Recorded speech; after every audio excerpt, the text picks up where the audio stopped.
한양의 어느 저택에 사람들이 모여들고 있었습니다. 갑옷을 입고 칼을 찬 남자들이었고 낮은 목소리로 무언가를 의논하고 있었습니다. 내일 새벽 창덕궁을 습격하고 임금을 폐위시킬 계획이었습니다.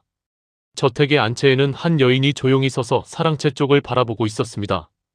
정명공주, 20세의 젊은 왕의 딸이었고 저택의 주인이었습니다. 그녀가 알고 있는 사실은 충격적이었습니다. 내일 새벽 폐위될 임금은 다름 아닌 그녀의 친오빠 광해군이었습니다. 어떻게 이런 일이 가능했을까요? 누나가 어떻게 친오빠를 배신할 수 있었을까요? 그녀는 왜 이 무서운 계획에 협력했고 평생 어떻게 살았으며 죽을 때 무슨 생각을 했을까요? 오늘 우리는 역사에서 거의 지워진 한 여인의 이야기를 따라갑니다. 오빠를 배신한 공주, 인조반정의 숨은 주역, 그리고 83년을 살면서 평생 괴로워했던 정명공주의 이야기입니다. 구독과 좋아요 부탁드립니다. 일부 왕의 딸로 태어나다. 1603년 창덕궁의 한 처소에서 여자아이가 태어났습니다. 아버지는 선조 임금이었고 어머니는 후궁 공빈 김씨였으며 이름은 정명이었습니다. 위로 오빠가 한 명 있었는데 10살 많은 광해군이었습니다. 어린 정명은 오빠를 따랐고 광해군도 어린 동생을 예뻐했습니다. 우리 막내 공주라고 부르며 안아주었고 함께 놀아주었으며 과자를 몰래 나눠주기도 했습니다. 하지만 행복은 오래가지 못했습니다. 1608년 선조가 세상을 떠났고 광해군이 즉위했습니다. 정명은 5세였고 오빠가 임금이 되는 모습을 보며 자랑스러워했습니다. 처음 몇 년은 좋았습니다. 공주로서 대접받았고 좋은 혼처를 정해주었으며 1623년 홍주원이라는 양반 집안의 아들과 결혼했습니다. 남편 홍주원은 서인 계열의 인물이었지만 처음에는 문제가 없었습니다. 정명공주는 행복한 신혼생활을 시작했고 왕의 누이로서 존중받았으며 앞날은 밝아 보였습니다. 하지만 변화가 시작되었습니다. 광해군이 어머니 공빈 김씨를 점점 멀리했고 궁궐 구석진 처소로 옮겼으며 만나러 오지도 않았습니다. 정명공주는 어머니를 찾아가며 눈물을 흘렸지만 오빠는 만나주지 않았습니다. 더 큰 충격이 왔습니다. 1618년 광해군이 계모인 임목대비를 서궁에 유폐시켰고 이복 동생 영창대군을 죽였으며 조정은 공포에 떨었습니다. 정명공주는 혼란스러웠습니다. 어린 시절 자상했던 오빠가 이렇게 변할 수 있을까요? 어머니 공빈 김씨를 만났습니다. 늙고 병든 어머니는 딸을 보며 울었고 내 오빠가 나를 버렸다고 말했습니다. 정명공주는 분노했지만 무력했습니다. 공주로서 할 수 있는 일이 없었고 그저 지켜볼 수밖에 없었습니다. 남편 홍주원이 집에 사람들을 불러 모으기 시작했습니다. 서인 계열 양반들이었고 광해군 정권에 불만을 품은 사람들이었으며 낮은 목소리로 위험한 이야기를 나누었습니다. 폭군을 몰아내야 한다. 임목대비를 구해야 한다는 말들이었습니다. 정명공주는 알고 있었습니다. 남편이 반역을 계획한다는 것을, 자신의 오빠를 몰아내려 한다는 것을. 말려야 할까요? 아니면 모른 척해야 할까요? 밤마다 잠을 이루지 못했고 마음은 갈기갈기 찢어졌습니다. 그런데 서서히 마음이 기울었습니다. 어머니를 천대한 오빠, 임목대비를 가둔 오빠, 영창대군을 죽인 오빠에게서 점점 멀어졌습니다. 그리고 어느 날 결심했습니다. 막지 않기로, 아니 도와주기로 말입니다. 1623년 초 반정 계획이 구체화되었습니다. 중심 인물은 이귀, 김류, 이괄, 신경진 등이었고 이들은 능양군 훗날 인조를 새 임금으로 추대하기로 결정했으며 홍주원의 집이 비밀회의 장소가 되었습니다. 정명공주는 적극적으로 협력하기 시작했습니다.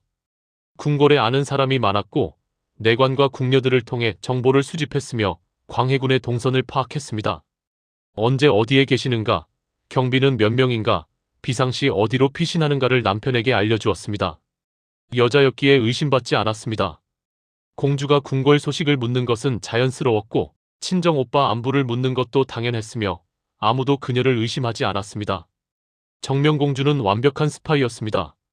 3월 12일 밤이 깊어갔습니다. 홍주원 댁 사랑채에 수백 명의 무장한 사람들이 모였고 갑옷을 입고 칼을 들었으며 능양군이 도착했습니다.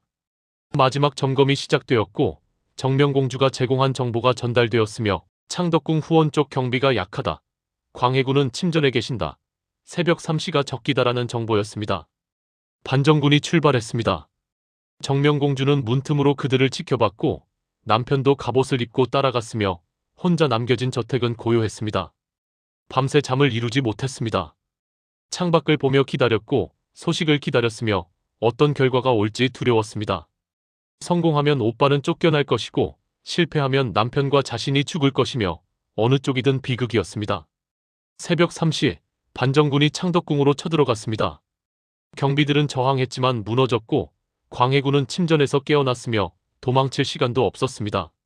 능양군과 반정군이 앞에 섰고 폭군을 패하겠다고 선언했으며 광해군은 순식간에 상황으로 강등되었습니다. 아침이 밝았습니다. 홍주원 댁에 사자가 왔고 성공했습니다라는 소식을 전했으며 저택 안팎이 환호했습니다. 정명공주는 무릎이 꺾였고 오빠를 배신했다는 현실이 밀려왔으며 울어야 할지 웃어야 할지 알 수 없었습니다. 며칠 후 능양군이 인조로 즉위했습니다. 인목대비가 서궁에서 나왔고 조정은 새로운 임금을 받들었으며 반정 공신들이 상을 받았습니다. 홍주원도 공신이 되었고 정명공주도 칭송받았으며 나라를 구한 공주라는 말까지 들었습니다. 하지만 광해군은 제주도로 유배되었습니다. 한때 조선의 임금이었던 그가 최남단 섬으로 쫓겨났고 다시는 한양으로 돌아올 수 없게 되었으며 정명공주는 오빠의 소식을 들을 수도 없었습니다. 삼부 반정 후에 인조는 정명공주에게 파격적인 상을 내렸습니다. 넓은 땅과 많은 노비를 하사했고 금전적 지원도 아끼지 않았으며 반정의 숨은 공신으로 인정했습니다. 겉으로 보기에 정명공주는 행복했고 부유했으며 권력도 있었습니다. 하지만 마음은 편하지 않았습니다. 연회에서 웃었지만 진심이 아니었고 사람들이 반정을 칭송하면 불편했으며 밤이 되면 혼자 울었습니다. 꿈에 오빠가 나타났습니다. 어린 시절의 모습이었고 누나, 왜 그랬어? 라고 물었으며 정명공주는 대답하지 못했습니다. 꿈에서 깨어나면 베개가 눈물로 젖어 있었고 남편도 알았지만 위로할 수 없었으며 어떤 말로도 그녀를 편하게 할 수 없었습니다. 공빈 김씨는 딸이 한 일을 알고 있었습니다. 처음에는 고마워했지만 시간이 지나면서 복잡한 표정을 지었고 내가 큰 짐을 졌구나라고 말했으며 얼마 후 세상을 떠났습니다. 세월이 흘렀습니다.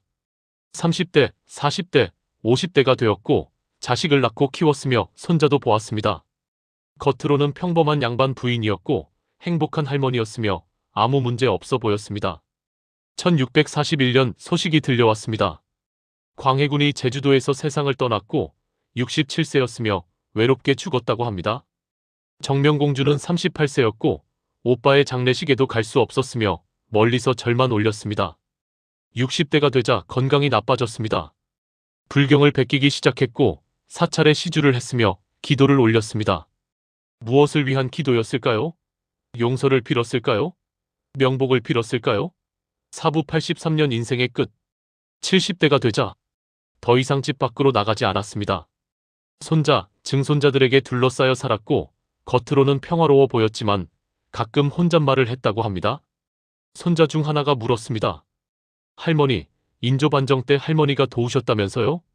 정명공주는 한참 침묵했고 그랬단다라고만 대답했으며 더 이상 말하지 않았습니다. 주변 사람들이 증언했습니다. 말년에 자주 내가 큰 죄를 지었다고 말했고 오빠에게 미안하다고 중얼거렸으며 불단 앞에서 오래 앉아 있었다고 합니다. 1685년 봄 정명공주는 병들어 누웠습니다. 83세의 고령이었고 이제 일어나기 힘들었으며 죽음이 가까이 왔음을 알았습니다. 가족들이 모였고 자손들이 둘러쌌으며 마지막 말을 기다렸습니다. 정명공주는 희미한 목소리로 말했습니다. 간소하게 장례 치러라. 화려하게 하지 말라고 했으며 그리고 눈을 감았습니다. 유언대로 장례는 조용히 치러졌습니다. 왕실 공주치고는 소박했고 많은 사람이 오지 않았으며 빠르게 끝났습니다. 마치 그녀가 스스로를 지우려는 듯 했습니다. 역사는 정명공주를 거의 기록하지 않았습니다. 인조실록에 몇 줄만 나오고 승정원 일기에도 간략하며 마치 의도적으로 삭제된 것 같았습니다. 왜였을까요? 부끄러웠을까요? 아니면 기억하고 싶지 않았을까요? 오늘날 우리는 인조반정을 압니다. 역사책에 나오고 드라마에도 나오며 서인의 승리로 기록되어 있습니다. 하지만 그 뒤에 한 여인이 있었다는 것, 그녀가 친오빠를 배신했다는 것, 그리고 평생 괴로워했다는 것을 아는 사람은 거의 없습니다. 정명공주는 무엇을 위해 그런 선택을 했을까요? 어머니를 위해서였을까요? 정의를 위해서였을까요? 아니면 단순히 남편을 따랐을 뿐일까요? 83년을 살면서 후회했을까요? 아니면 옳은 일을 했다고 믿었을까요? 우리는 묻습니다.